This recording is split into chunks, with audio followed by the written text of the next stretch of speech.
failed to ask somebody. Councilor Baker, can you give the invocation for us? Please bow with me. Our gracious Heavenly Father, let's thank you for this day, and thank you for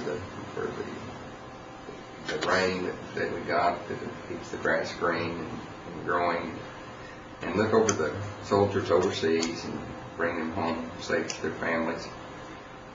Guide and direct us that we might do your work for the Cherokee people. In Jesus' name we pray. Amen. Next, you have roll call. Please acknowledge that you are here. Bradley Cobb. Honey. Janelle Fulbright. Here. Bill England. Here. Bill John Baker. Here. Jack Baker. Here. Harley Buzzard. Julia Coates. Here. Joe Crittenden. Here. Jody Fishinghawk. Here. Meredith Fraley. Here. Don Garvin. Honey. Tina Glory Jordan. Where is it? Chuck Hoskin Jr. Curtis Snell. Here. Chris Soap. Here. David Thornton. Kara Cowan Watts. Honey. We do have a quorum. Next, I would ask for approval of the July 14th regular session minutes. So moved. Second. We have a first and second. All those in favor? Aye. Any opposed? Motion carries. Next week there are two reports. And from the Claremore Service Unit, George Valera, you are the next contestant. Thanks, sir. Thank you. Good morning, everybody. Good morning.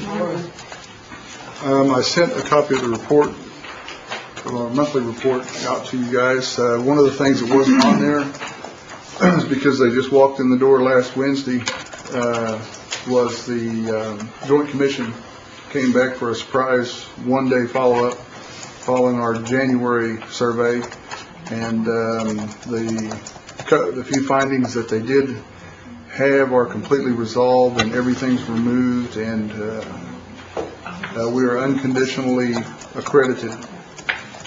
We were already unconditionally accredited, but now we're good for the next 3 years. Are there any questions about the report that I sent in? Do you have any questions, Mr. Valera? Like I know you have some handouts. I handed what I handed out there. What you have, the last time I was here, I think it was a couple of months ago.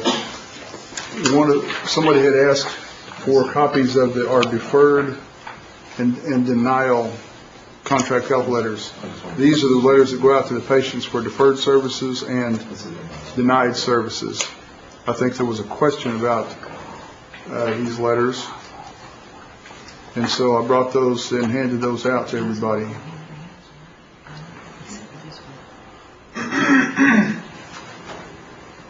I do have a question. Yes, sir. When someone is denied at an IHS facility, are they, I just know, I have the unfair advantage of understanding how the insurance works because I deal with it all day long, but I really don't believe a lot of our constituents that go to an IHS facility realize that the standard answer, which is correct, is, well, you need to appeal this. Do you think, when they walk up, because I know a lot of them come back to Claremore and they walk up with a letter and go, well, I got denied, do they know they're supposed to appeal this? They are explained that's explained to them by the contract health office. But one of the problems is they want to appeal everything. The only thing, they want, in the federal system, the contract health priorities, there's priority 1, life-threatening, 1, non-life-threatening, and you've got priority 2, 3, and 4. The way our funding situation is, priorities 2, 3, and 4 will never get paid. They just won't. And give me an example of the 2, 3, and 4. A chronic condition. Say I've got a chronic knee problem, been plaguing me for years.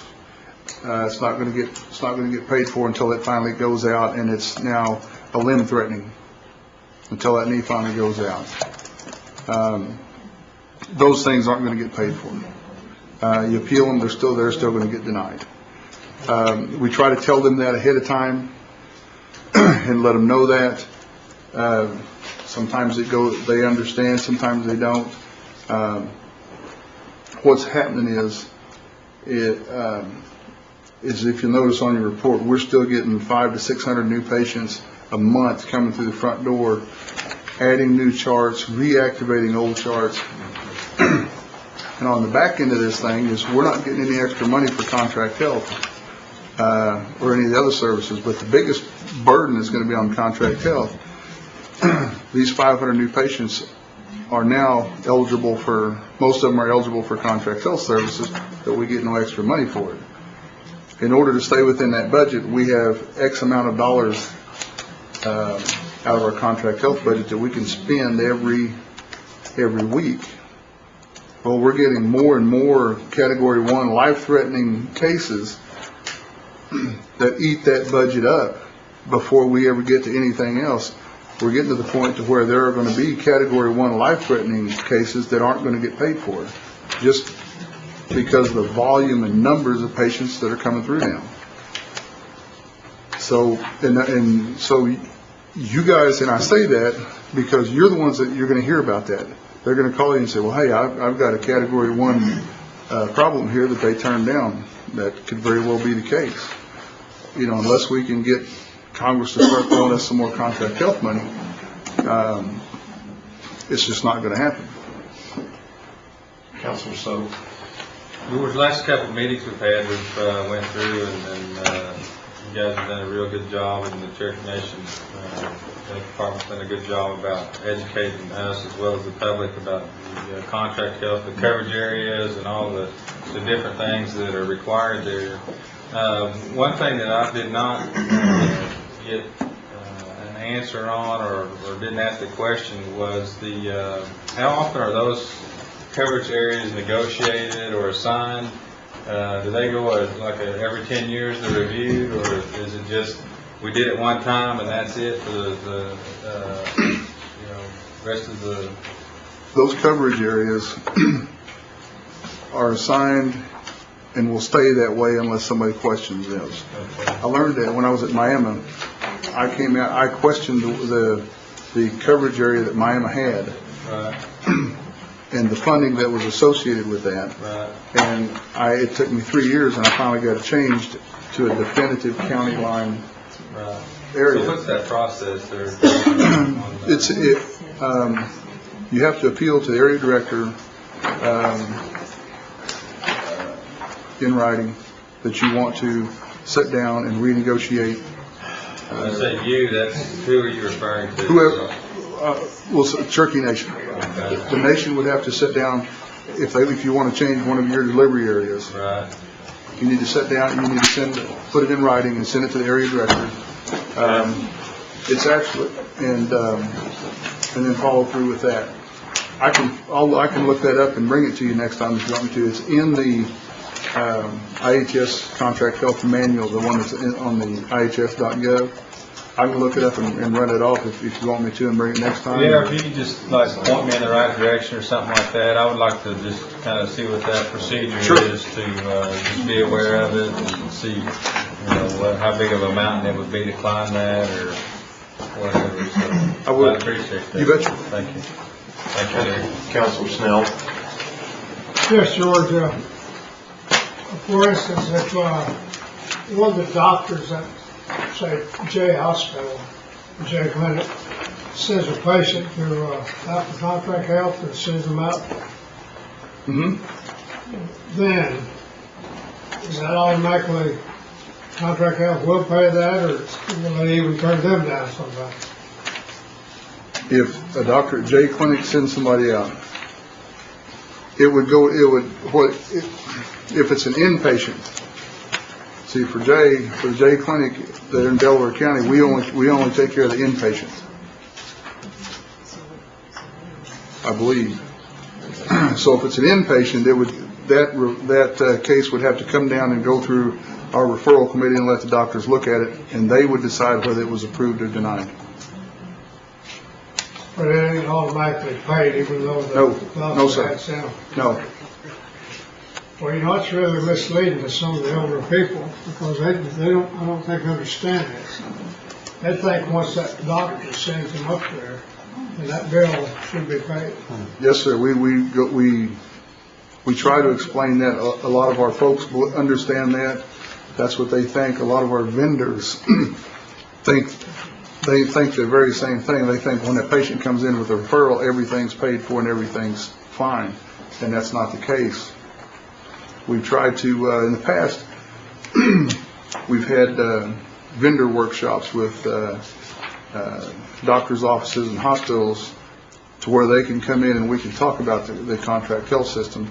And we're trying to schedule one for either later in the fall or earlier in the spring in the Tulsa area for this side of the state.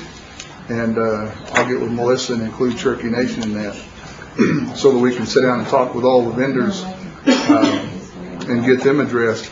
Now, the patients themselves, we have to address one-on-one as they come through our system. And we try to do that. So I was going to ask what's the best way to address that to our constituents? I would have them contact your contract health office at their clinic, whatever clinic they go to, and they are the best resource for information on the contract health system. Okay. Thank you, Joe. Thank you, sir. Go ahead if you. Well, one of the things that is, and it's even confusing to me, is on these letters. One of them is a deferred service letter.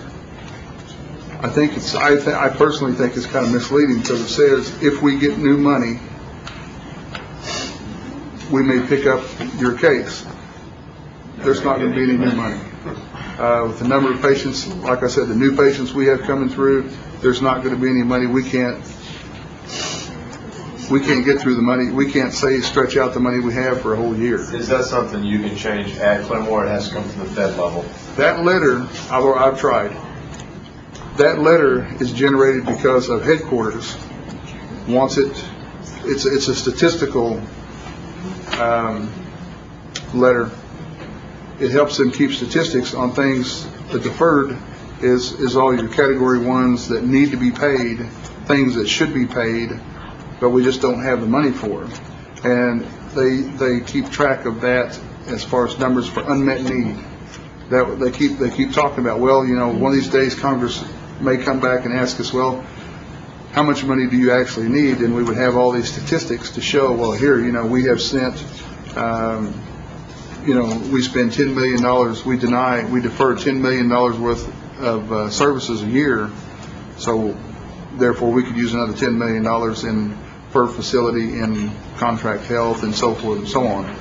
That's a statistical letter, but I still think the way it's worded, it as a patient, it would tell me, it would make me think that, well, there's still a chance I can get this paid for if I call them back in 6 months, and in reality, that's not going to happen. And that's something I Comes can't straight get. from IHS. Yes. Okay. You saw it before, go right ahead, whatever else you got. But whenever you guys have contract health questions for Claremore, don't hesitate to call me. You don't need to wait. I've said this before. Don't wait till the monthly meeting. Call me, email me, let me know, and I'll get. If you've got a constituent that has a problem, I'll be glad to look at it, and I can tell you why it was denied or what's happened to it. If they feel like they've fallen through the cracks, please let us know, and we can get it addressed. Thank you. Appreciate it. I believe next is Cherokee Nation Health Services, and I know Melissa Guyer's out of state and Dr. Grimm is ill, so I believe Rick Kelly, you are the man of the moment. Thank you. Good morning. Yes, I am Rick Kelly. I direct our admin support services for health, and Melissa asked me to come address any questions you might have regarding our June report or any other questions. I would comment on our June report regarding third party.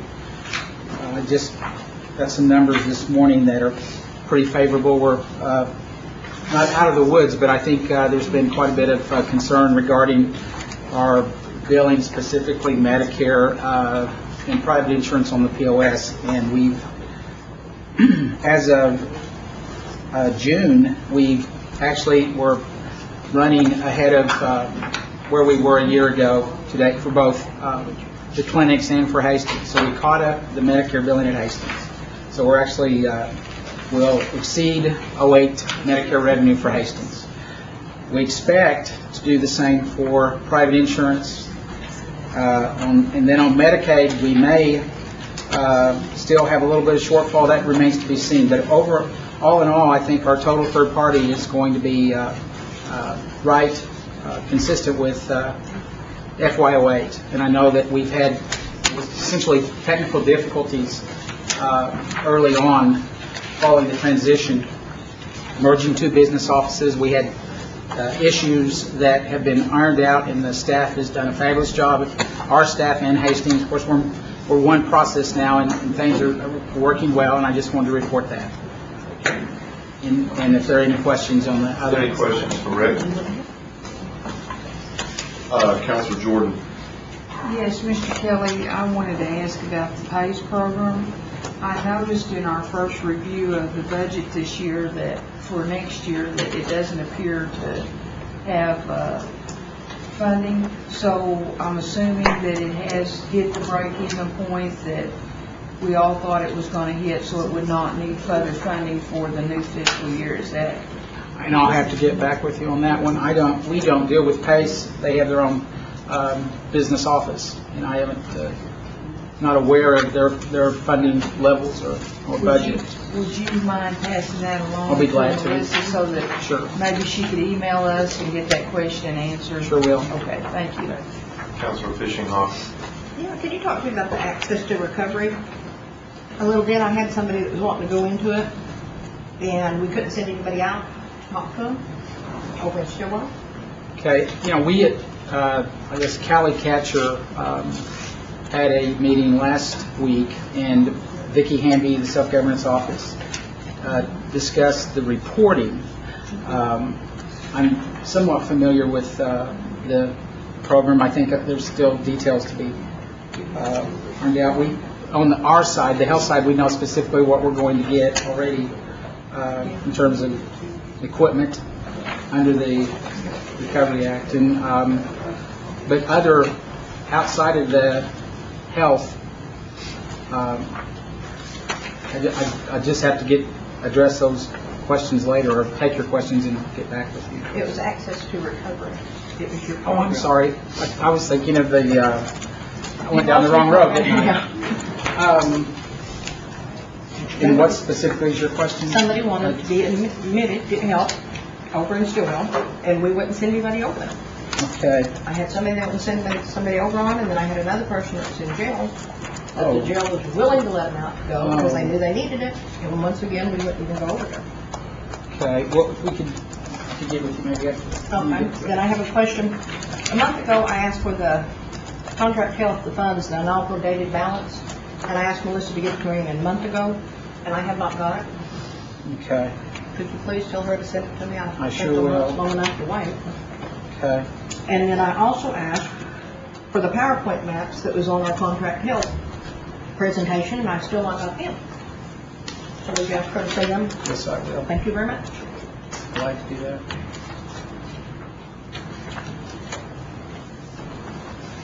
Are there any more questions? I have one, if nobody else does. Would you